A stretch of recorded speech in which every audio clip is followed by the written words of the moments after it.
100 years ago, in Victorian England, daily life operated under conditions that modern society would find deeply unsettling, yet at the time, these realities were widely accepted, unquestioned, and considered an ordinary part of existence. Poverty was not hidden on the margins of society, but visible in every industrial street, where overcrowded housing forced entire families to live, sleep, eat, and work in single rooms with little light, no privacy, and almost no sanitation, creating environments where disease spread rapidly and death was a familiar presence rather than a shocking event. Children were not protected by law or custom. Instead, they were viewed as small adults expected to contribute economically as early as possible, often beginning work at ages that today would be considered unthinkable. Young boys and girls labored long hours in textile mills, coal mines, factories and workshops, crawling beneath heavy machinery to collect loose fibers, hauling loads far beyond their physical strength, or standing motionless for entire shifts in air, thick with dust that slowly destroyed their lungs. Injuries were common, deaths were frequent, and yet these outcomes were rarely questioned, as families depended on every wage, no matter how small, to survive. Education was a luxury few could afford, and literacy was often sacrificed for income, ensuring that poverty reproduced itself across generations. Streets were darkened by coal smoke, filled with horse waste, and lined with open drains where waste flowed freely, while access to clean drinking water was unreliable at best, contributing to outbreaks of cholera, typhoid, and tuberculosis that swept through working-class neighborhoods with devastating regularity. Medical care as we understand it today barely existed for the poor, with surgeries performed without proper anesthesia, limited understanding of infection, and hospitals that many feared as places where people went to die rather than recover. Corporal punishment was socially accepted and widely practiced, both in homes and schools, where beatings were seen as necessary tools for discipline and moral instruction rather than abuse. Dangerous jobs were not hidden or illegal, but openly advertised and normalized, including chimney sweeping by children who climbed narrow flues and suffocated from soot, matchstick manufacturing that exposed workers to toxic phosphorus, causing slow and painful disfigurement, and industrial labor that prioritized productivity over human life.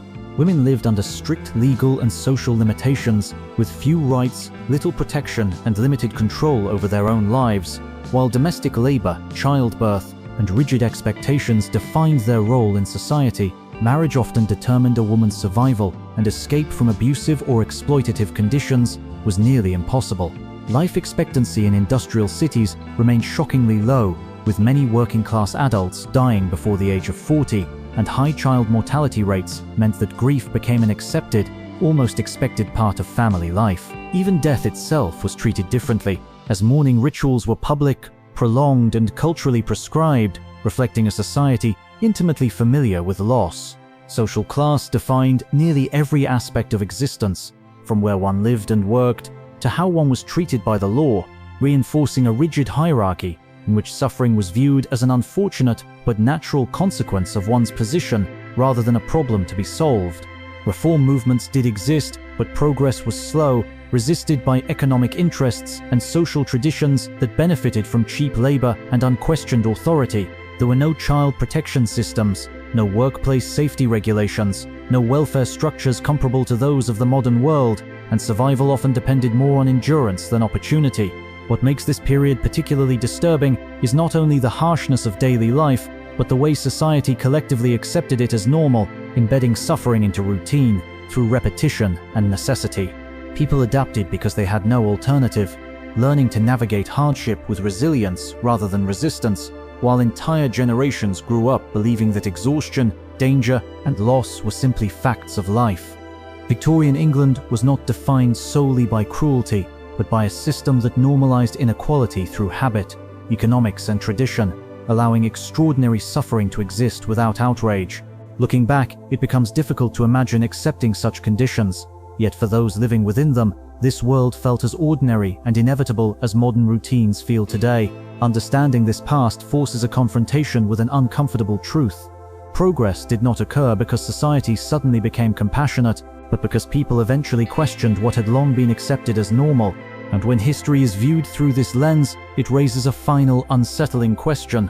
What aspects of our own time, quietly accepted today, may one day appear just as shocking to those who come after us? As the industrial machine of Victorian England continued to expand, the pressure placed on ordinary people intensified rather than eased, creating a society where survival depended on endurance, silence, and obedience. Workdays stretched endlessly, often beginning before sunrise and ending long after darkness fell, with factory whistles dictating the rhythm of life more strictly than clocks or seasons ever had. Leisure was rare, rest was considered wasteful, and exhaustion became a permanent state rather than a temporary condition.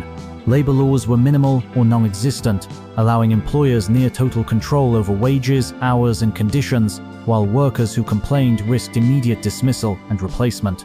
Alcohol abuse spread widely, not as a moral failing, but as a coping mechanism in a world that offered little relief from physical and emotional strain. Alcohol abuse spread widely, not as a moral failing, but as a coping mechanism in a world that offered little relief from physical and emotional strain. Children who survived dangerous labor often emerged stunted, injured, or chronically ill, carrying the consequences of early exploitation into adulthood.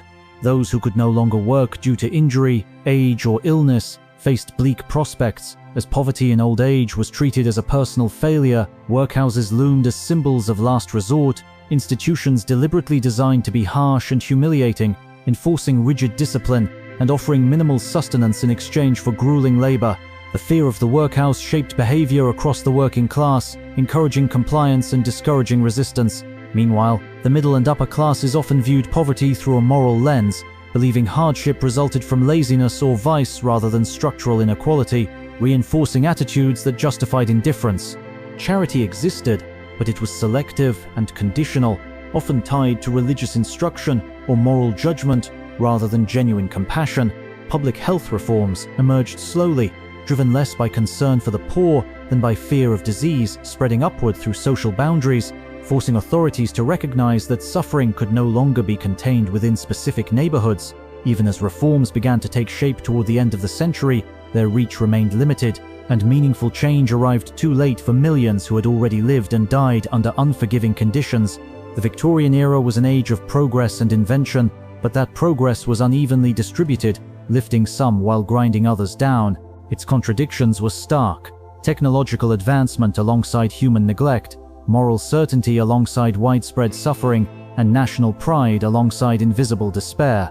To those living within it, this world was not shocking or extraordinary. It was familiar, routine, and accepted. Only with distance does its cruelty become clear, reminding us that normality is not defined by justice or humanity, but by repetition and necessity. And it is this realization that makes the past unsettling, not because it was uniquely cruel, but because it reveals how easily societies can adapt to hardship and call it normal. And when history is viewed through this lens, it raises a final, unsettling question: what aspects of our own time, quietly accepted today, may one day appear just as shocking to those who come after us?